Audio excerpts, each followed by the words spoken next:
Today I thought I'd talk about Doom Eternal's difficulty. Is it unbalanced? Is the game unfair? Because I've seen many different opinions from so many different people on this game.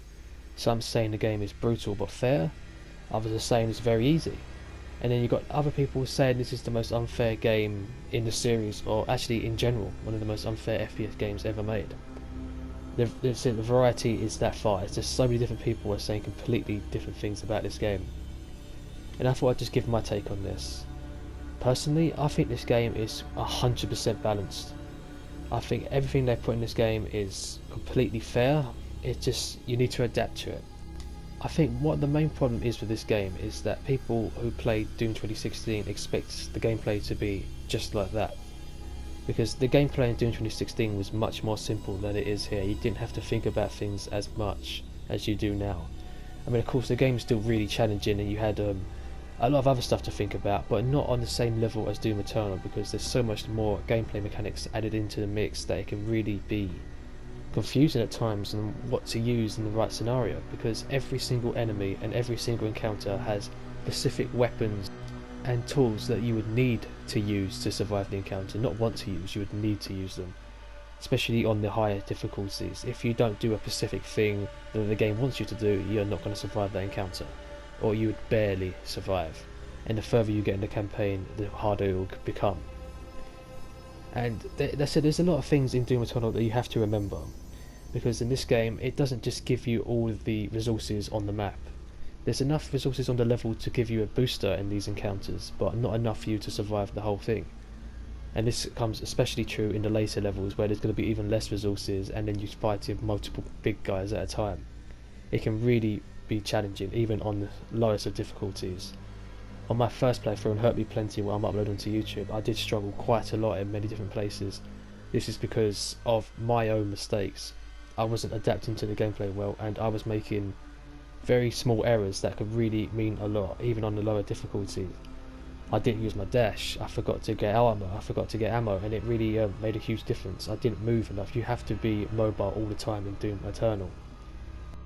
Yes, there were areas in the game that really frustrated me. Even on Hurt Me Plenty, I was struggling to get past certain challenges and encounters that I did generally think was borderline impossible at first. But then I realised I'm not fighting that encounter the way the game intends me to. You need to adapt to that specific scenario. So that's when I went back and played off YouTube. I'm playing currently on Nightmare, and no problems whatsoever so far. I now completely understand. My reflexes have got better, my aiming's got better, my understanding of the mechanics has improved massively, and so far there's been no problems on my Nightmare playthrough, and it's working out very well for me. So it just proves that you can adapt to this gameplay. It's not impossible, and in my opinion it's certainly not unbalanced. But as I said, there's a few things that you can definitely do in Doom Eternal to really help you survive. And these are a few tips that the game throws at you, but it's definitely worth mentioning, and this is how I've managed to improve over time. First thing you need to learn is the chainsaw. This is the most important tool in my opinion, because if you don't use this effectively, you're running out of ammo. And this has been one of the main complaints of Doom Eternal I've seen across the last few days. Lack of ammo. There's even been a few game journalists that have said that the game has seriously lacking in ammo. This is because you're not using the tool effectively. The chainsaw instantly refills your ammo up to full if you use it effectively. And that doesn't mean using it on the biggest enemies, because that wastes all the fuel. This means using it on enemies like the imps or the soldiers, where you're going to get the full effect of the chainsaw for only using one part of the fuel. That way, if you had full fuel, you'd have 3 bits at the start. Use one on the imp, you still have 2 parts of the fuel remaining to use on other enemies. But it doesn't really matter, to be honest, because the fuel actually, the cooldown is not that bad at all. Usually if I have a weapon that's run out of ammo and I kill a demon with the chainsaw to refill the ammo, by the time the weapon I've just refilled with has run out of ammo again, the chainsaw should be ready to be used again. So you never really actually have to swap between other weapons unless you are kind of forced to keep moving and you can't get to a smaller enemy. But as I said, I've never actually had a problem with ammo so far. I've never completely run out of ammo. Even in the boss encounters, or you're going against multiple big enemies, the smaller enemies will keep respawning, so you can constantly get ammo, armor and health. So if you do run out of ammo against a boss or a big group of enemies, there will always be them zombie enemies or a couple of imps around the level where you can chainsaw to refill your ammo. I said the levels themselves do actually have ammo in them as well, which will be enough for a booster on one of the fights. It's not going to be enough to survive the whole encounter, most likely, but they will be enough around the level for you to give it a small head start in the fight. So if you do run out of ammo, there should be a little bit around the area just to fill you up a little bit to survive that little bit longer. But I do recommend chainsawing as much as you can, even if your ammo is only like halfway full. As long as you're constantly refilling your ammo, you should be good. I've never actually run out of ammo completely or had any problems with ammo in Doom Eternal so far. The other thing that's important is health, and of course that means glory killing at every given opportunity, unless you have full health and armor.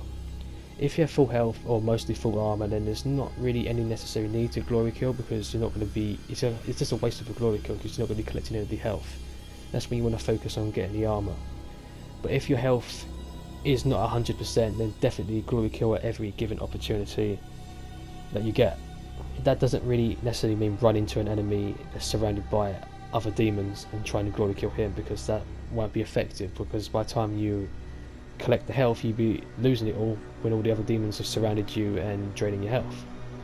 But that is something you should definitely look into, is glory kill at every given opportunity if you're having health problems. But the other most important thing is the armor, and the armor is actually the easiest thing to get. I struggled with this at first as well, but now I understand it. The armor is very easy to obtain.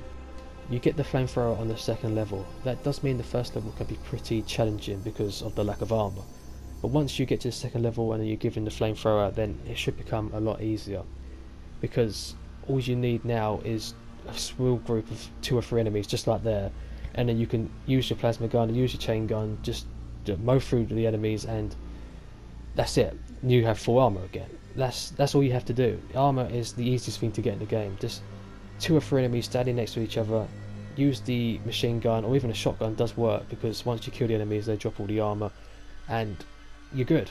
You're going to be at full armor again. This is something I said I struggled at first to get used to this, because I kind of forgot about the flamethrower even being there. But once that I sort of understood what I was doing, and I remembered that the weapon was there and it's extremely useful against these encounters, then each fight became 100% easier. And it really does help in most situations. Even if you can't get enough health, because you have to glory kill one enemy to get health, use the flamethrower and build up your armor. So if you've got 10 health but full armor, it's better than having 50 health but no armor, because you don't get that much health from glory killing enemies. So armor is really important, and is one of the easiest things to get in the game. Just 2 or 3 smaller enemies, put them together and you're good. See, for me, they're the 3 most important resources you need to get. You need to remember Doom Eternal is not just an FPS game, it's a farming game as well. You need to harvest your own resources. And the order of importance for me goes ammo at the top, because you're not going to fight the situation if you've got no ammo. Then armor, because it's really easy to obtain and it's really helpful. And then health. Health it's useful, of course, because it's health. But I said it's really hard to glory kill enemies in this game without being cornered, and it's not really the most effective or rewarding as well if you can only glory kill one enemy and get like 30 health points, where you can flame 2 soldiers and get like full armor. So it's definitely more effective to use armor over health. But the other thing that you should definitely remember, of course, is your other equipment, which is the grenade or the ice bomb. For me, I always use the ice bomb because it's the most effective. At least that's what I find. The ice bomb is really good for getting out of sticky situations. If you're like trapped in a corner with loads of big guys coming towards you, you're going to die. Unless you use the ice bomb, where you got a quick breather to either escape from where you're trapped or use it to actually kill the demons that you've frozen. The good thing is, one of the upgrades you can get is actually, once you shoot the frozen enemies, they drop health, which is a much effective way over glory killing.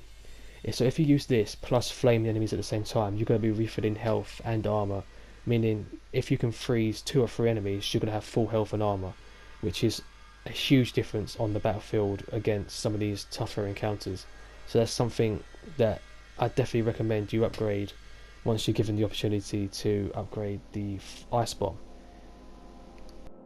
Another important part of the gameplay is finding out how each demon works now, because each demon will have a specific strength and a weakness that you need to try and discover and memorize in order to deal with them a lot easier. Now, the game will actually tell you specific weaknesses of certain enemies the first time you encounter them, such as the Erectron. It tells you how to deal with their plasma gun on top of their head. If you have like the heavy assault rifle or a grenade or something, you can take out their plasma gun on the head, making them pretty useless. Same as the Mancubus, if you take out his arm cannons, then he's going to be a lot easier to handle. And each demon will have a specific strength and a weakness like this, and once you've adapted to the gameplay and understand that enemy, they're not going to be much of a threat anymore. I mean, sometimes it can be pretty tough to remember what an enemy's specific weakness is when there's multiple big guys bombard you at the same time. But once you remain cool and you remember how to deal with that specific enemy, each encounter will become a lot easier to handle. I mean, when I first come across the Erectron, they absolutely destroyed me nearly every time. They were insanely difficult. But now I think they're one of the easiest enemies in the game, because all you need is the heavy assault rifle or a shotgun or something like that, take out the plasma gun on his head, done. They're not a threat anymore. But I said the first time I encountered them and I was struggling to find out what to do with them, they were a real threat. They were really challenging, and that works with most enemies that you see in the game. First time you encounter them, they are a huge problem, but once you start to understand their gameplay, and then they're not a threat at all anymore. And even like enemies like the Mancubus, which were pretty easy enemies in Doom 2016, they have had an upgrade here and they are a lot more deadly. They're like tanks, they're constantly bombarding you, they have their flame attacks that do serious amounts of damage, and of course they have their cannons for range attack as well. They're a huge problem in this game. But even after a while you start to understand how they work as well, and they become a lot less of a threat. So all in all, do I think Doom Eternal is an unbalanced game? No. Do I think it's a challenging game? 100%. This game will test you in many different ways than the previous game, including Doom 2016, has never done before. If you played through Doom 2016 Ultra Nightmare and beat it multiple times, that does not mean that you're going to beat this game any easier than anybody else. This game changes up so many things with the gameplay compared to the previous games that it's a lot more to learn here. You've got so many different more resources that you need to harvest, so many different new enemies that you need to deal with all different patterns compared to the other games. Even the older enemies have been updated as well with new attack patterns and weapons that they use, that every single enemy will need to be completely revised on how to deal with them. Every single enemy has a specific weapon they use or pattern they have that is completely unique just to that specific enemy, that it completely changes each scenario. So you need to find out what enemy to prioritise. Like the Carcass is a really great enemy to stop rocket spamming, and I love that because Doom 2016 had a huge rocket spamming problem that was more noticeable in Snap Map. You can get through many of these tougher encounters that people were creating with just spamming the rocket launcher, and it was just unfair. This game gets rid of that by having the Carcass do spawn shields in front of your face if you're rocket spamming.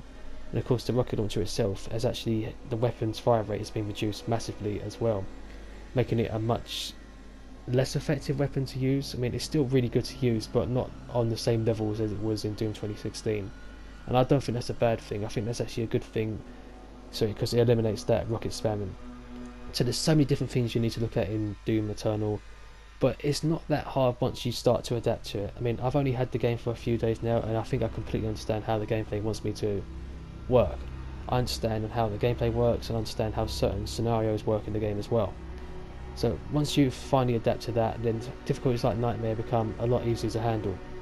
I think I might be able to beat Nightmare difficulty a lot faster in this game than I did actually in Doom 2016, because that took me actually over a year to beat Nightmare on that difficulty, because I thought it was so challenging. But this game, I reckon I'm going to be doing it in just a couple of days, because I'm already a nice part of the way through the game on Nightmare with no problems yet. So I think I'm at that point where I understand what I need to do. So anyway, what do you think of Doom Eternal? Do you think it's unbalanced? Do you think it's too challenging? Do you think it's not challenging enough? I don't know. Let me know in the comments down below, and I'll see you guys in the next video. Goodbye.